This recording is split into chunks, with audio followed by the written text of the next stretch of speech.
chillers and boilers. But this is your building right here. And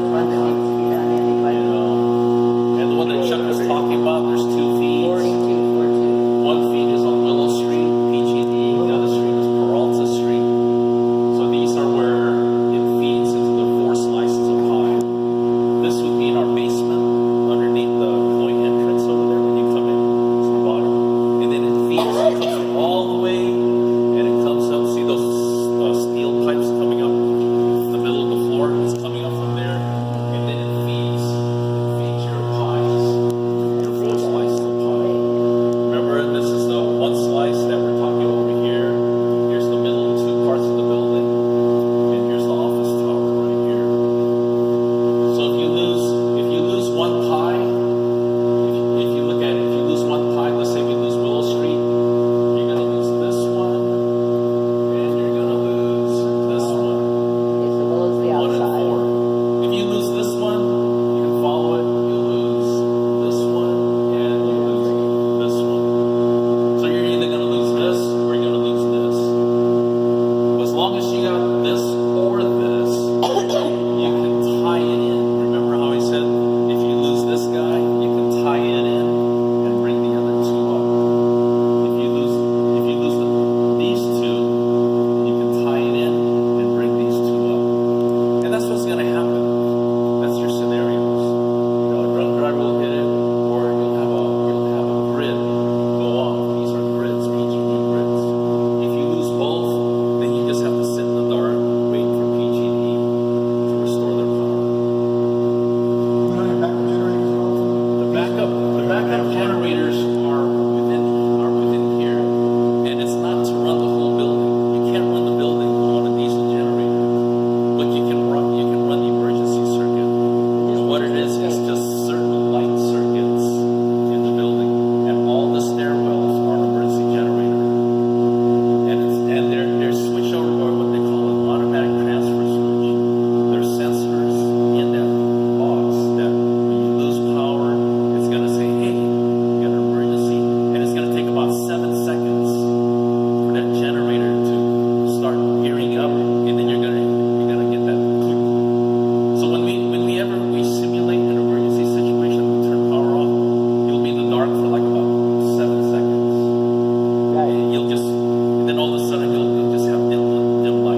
though is that Willow is out. You go, if switchboard 1 loses power, And if 4 loses and power. if 4 loses power. Right. So now you follow this. Need to make breaker 1. If you have a buddy system, it's good so that No, one there are can 2 hold copies it. of this because I see another. There's two right You there. never be up there by yourself. You should have 2 copies at all times. But who understands that the post office operates under an ideal situation? You could be by yourself. But if it's good, if you have an extra partner so that you both can That's one of them. confirm. So, okay, you lost 1 and 4, but you got 2 and 3. Right. So you need to tie. You need to tie. Right, So right. what do you do? So just read exactly and do So the if you dry lost run. 1, you proceed to main 1 breaker in the distribution center. This is this. I label these Press main the 1, red push to open button main located in the 2, main main 3, main 4. Right. Here's 4 also. So you go to main 1. What's Right. it says? Okay, push to open the bottom button. I'm sorry, located on the main 1 breaker trip open. What's that? What's the first one? 1.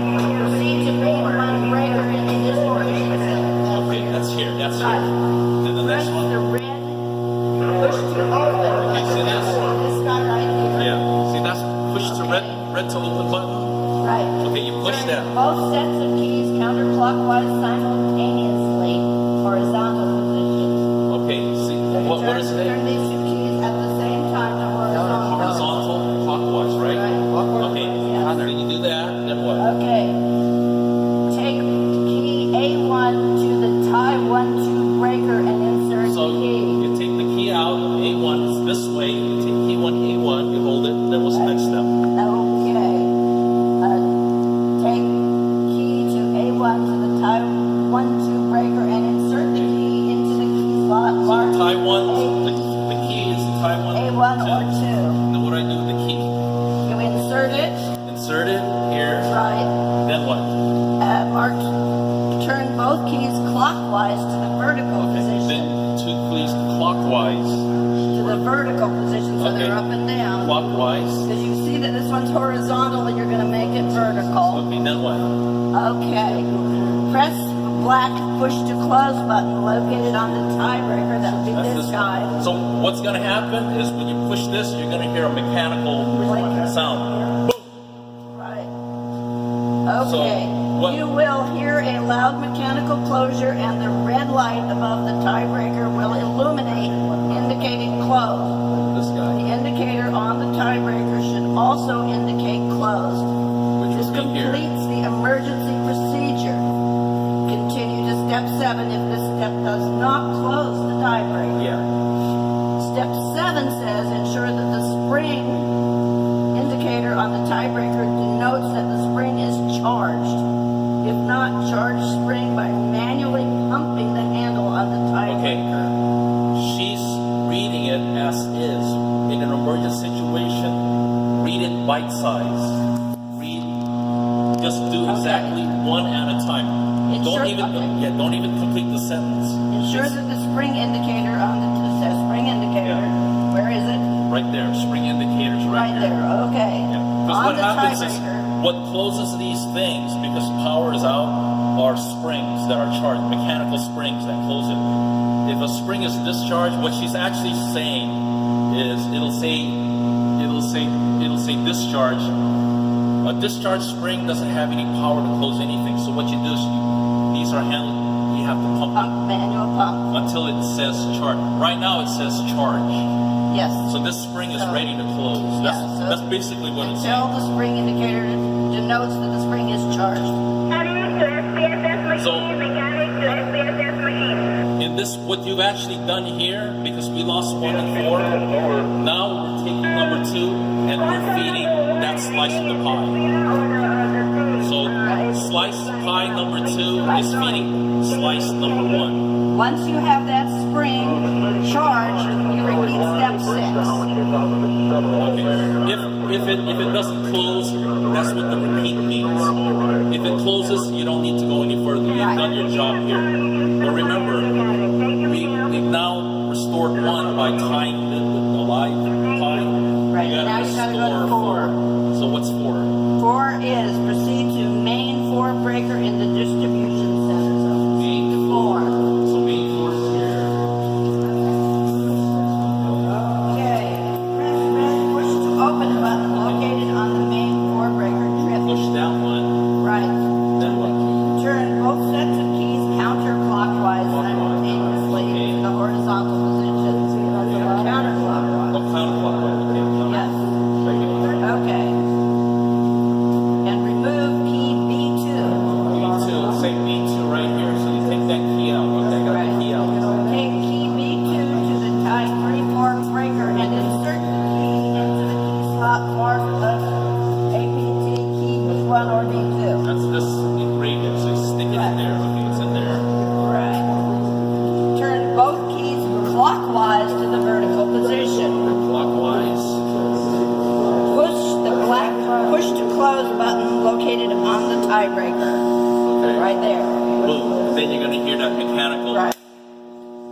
pi number 3 feeds Right. the net pi number 4. Right. And Well, all here- of your building is lit. You will hear a loud mechanical closure, as he said, and the red light above the tiebreaker will illuminate, indicating close. Close. That will illuminate close. This completes the emergency procedure. Continue to step 7 if the step does not close the tiebreaker. Yeah, this is your tie. If it doesn't close, then you have to do it. Pump the spring again. Yeah. Okay. Like I said, I wrote it, then even a custodian can go through it. Yeah, this- But the thing is, when you're actually going through it, you don't, Yeah. you can't think really. This is great. Yeah. It's like Even- put your right foot forward. Even when I come up here, I have a hard time telling what color this is or this. So now you're in this situation, you can go back to your break room, your locker room, take a nap, whatever. Okay. Everything gets restored, maybe not for another day. You don't want to switch back the same day because you'll be disrupting power. You want to switch back when management says it's time to switch back. The way you switch back, normal color. And this will tell you, again, the scenarios. It tells you if switchboard, if this, or if this. So you find your scenario, if it's an emergency, or if you're restored to normal, you find your scenario and you follow that scenario. You follow the steps with that scenario. Because believe me, when it happens, I refer to this. And you're supposed to be suited up too, right? Yeah, it should be in CWD here. Let's see. Life. It wouldn't hurt. When you're not under exposed wires. Dead front switchgear. Oh. I think in industry, if you're operating from a front end dead panel, everything's closed. They call this the front end panel. In industry, they do it. Postal regs, they want you to suit up in a category 4, not category 1, 2, or 3, category 4. You have a picture of it. Don't we have a suit downstairs in the basement? It's actually in that locker. Yeah, you actually have to suit up. See, the hard thing about it is now you'll be doing this In the dark. With a helmet shield. on, flash shield, yeah. That mechanical. Flashlight. And they'll be calling on the radio. You just have to tell them, look, your safety is more important. Let them wait. Yeah. If you're not sure, then don't even come in here. That mechanical clunk, you're doing what, 12,000 volts when it's going together? It could be crispy critter. When you're closing, yeah. Hold on.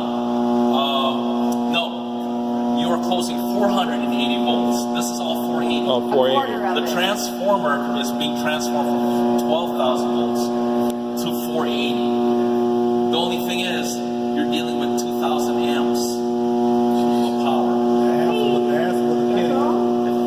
Anything will. And then, So switches when you good. walk in, you said, listen to the hum. But we need to verify that's meter down starting. On those meters, you got different readings. So let everybody know, because you might have a light bulb that's out. And you might not be able to tell. So we need to know. I gotta verify that system is reading correctly.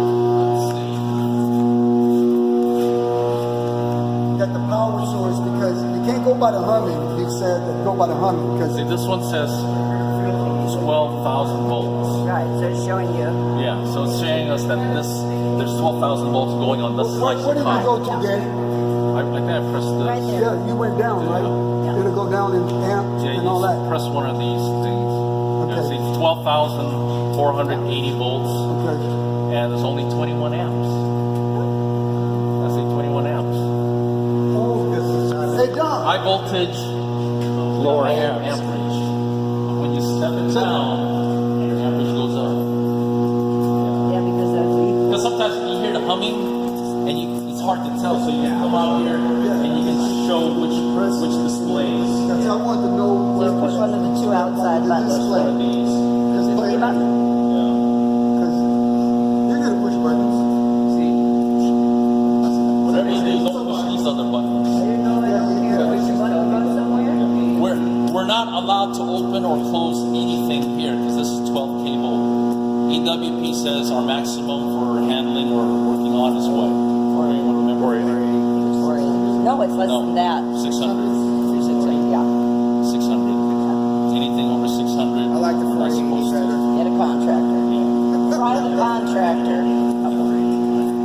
But a flash will happen at 480 also. Oh, yeah. So this is your transformer here, and it steps it down to 480. So you are switching with 480 volts, 480 volts, not 12,000. You know, but it's high amperage. It's high amperage. Three phase. Might want to show everybody where the locker is. Oh, the locker. Over here. Oh, go ahead. It's on me. That's right.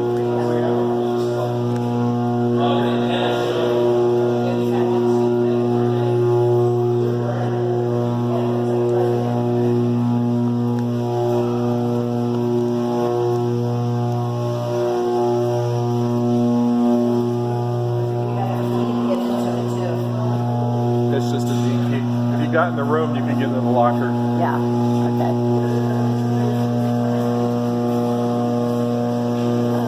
Boy. What's the combination? Slice number 4 will be above the mechanical room, at the mechanical room. And what those do, that slice of pie that was in there is not feeding these things, 4 of them. Remember the 4 quarters of the building? Okay, we're at switchboard number 2, so this is being fed from slice number 2. What this does, what this whole thing does, it now starts to distribute the electricity out to your building. It goes to your lighting system. It goes to your DBCSs. It goes to your mail processing. It goes to everything that's feeding everything in that quarter of the building. It's coming from here and it starts to spread out the electricity to that quadrant of the building. Your emergency circuit is on distribution switchboard 2 and 3. It's not on every switchboard. It's not on every slice of pie. This is why. Here's your automatic transfer switch. This is the one that's always sensing if you got a loss of power. This is the one that's going to let your generator come on in the event of an emergency. Once it senses it, you'll only have this type of setup here at distribution board 2 and number 3. You won't have it on number 1 and 4. Because what it does is, think of electricity, it's going to come in, but then it's going to get distributed. So these 2 areas, they're monitoring a loss of power, all right? So when it detects a loss of power in switchboard 2 or 3, it's going to say start your generator, and then that 7 seconds goes by, and then you're going to hear a mechanical closure. Boom. That electricity now goes out to all of your, what they call distribution panels, designated with the letter E. You know, you often hear me, hey, where's that panel? What panel serves that DB? What panel serves that pinnacle? What panel serves the panels are identified by letterings. Like you'll have, if it's 480, it'll be H, first floor, H1, and column number. Or if it's a low voltage, 280 volts, it's L, and then the floor number. Emergency circuits are different designation. You'll know them by the letter E. E. It'll say E2, and then column numbers. They're all on the 2nd floor. And there's only, I think, a total of 6. So 6 E panels. I could be wrong, might be less or more. I think there's 6. And they're all on the 2nd floor. The reason why is because for that E panel, it also serves the 3rd and 1st floor. It'll be circuit breakers for your stairways and for your lighting circuits on all 3 floors. Lighting circuits is not every circuit; it's an emergency circuit. So not every lighting. You'll have that dim mood light, that romantic lighting. You'll only have a few lights on. One way to find out if it's an emergency lighting is you shut off all of your lights. Whatever's on, that's on the E panel. And on this one, you'll see E2, K4, E2G. So these are the panels that they're going out to. So this is the one that's giving us the emergency lighting through the emergency generator. Is that the panel thinks there are 6. And there's another one down the way too. is that the column number E2J10? E2 meaning emergency panel, second floor, column J10. Yeah, that's how you can know where the panel location is. If I say L2H4, H4, and it's a L. L is 208 volts to 120. We call that low voltage. H panel will be 480 277. 480 volts slash 277. L is 208 slash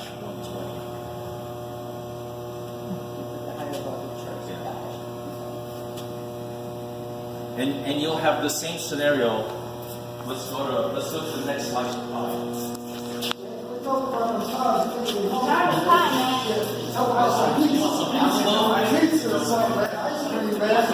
In the morning to come on by, Joanne. Take about something else. Remember the quarters of the building? He's talking about a deep dish. I am getting kind of hungry. You keep saying it over and over, man. Lunch, apple pie, apple pie. Why are they all in hand? They're not set on RPAS, you can't keep controlling it. Even if you put it on hand, put it on registration. Why? Really? Unless you go in there and But that control. I thought there was communication with the louvers.